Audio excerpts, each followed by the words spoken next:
Good evening, everybody. Hello, boys and girls. How are you all doing? Have you been behaving yourselves today? I don't think so, because there's a very naughty table over there. Now, this is a fairy tale with a difference. Are you all sitting comfortably? Yes. Then I'll begin. Once upon a time, there was a beautiful girl called Cinderella. She was sweet and caring and very good-natured.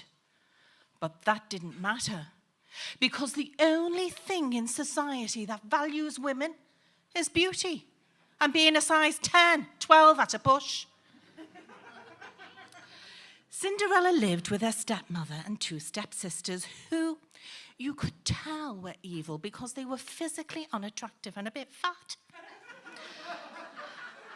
They were very cruel to Cinderella, and they made her scrub the floors and work her fingers to the bone. One day, the handsome prince decided to throw a ball. Ooh, only in the Grosvenor. Ooh. But Cinderella wasn't allowed to go. She was devastated. And she cried and cried and cried. Because, as we all know, girls are portrayed in these fairy tales as being weak and helpless. It's a bloody disgrace. What do you say about that? Suddenly, out of the blue, who turns up? Only fairy godmother. Hadn't she only been shopping in Chester High Street? You get fabulous bargains there. And she had bought the most fabulous, gorgeous gown, a pair of glass Jimmy Choos, ridiculously uncomfortable, tons of makeup, and a pair of super-duper extra-padded push-up bras from Victoria's Secret, so that all the men in the land lusted after her. Cinderella was so happy, off she trotted to the ball. When the prince arrived, he spotted Cinderella immediately, and it was love at first sight. Now, we all know what that means, don't we? That his boy parts got all tingly and excited, and he had to put his hands in his pockets and readjust his goolagongs.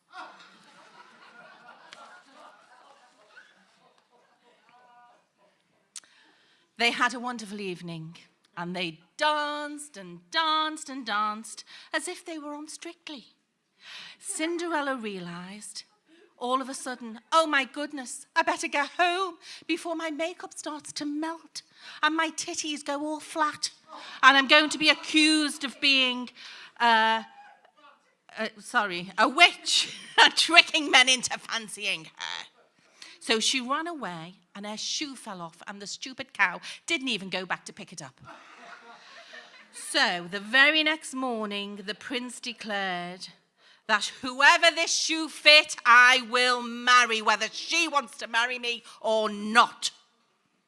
Because, as we know, men think that big decisions in life should always be taken by them. I don't think so. The prince scoured the land from Runcorn to Garden Lane in search of Cinderella. And when he found her, he slipped the shoe on, and, girls and boys, it fit perfectly.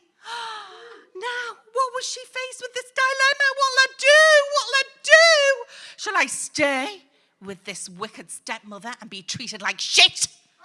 Or shall I go with the handsome prince and be treated like shit? So she decided to go with the prince, even though he only saw her as a prize. So the moral of the story, boys and girls: boys, find yourself a good-looking woman and one who doesn't answer back. And girls, looks are not that important. Small, fat, bald, it doesn't really bloody matter. As long as he has a big, and I mean enormous, bank balance. or just like me, fall in love and live happily ever after. The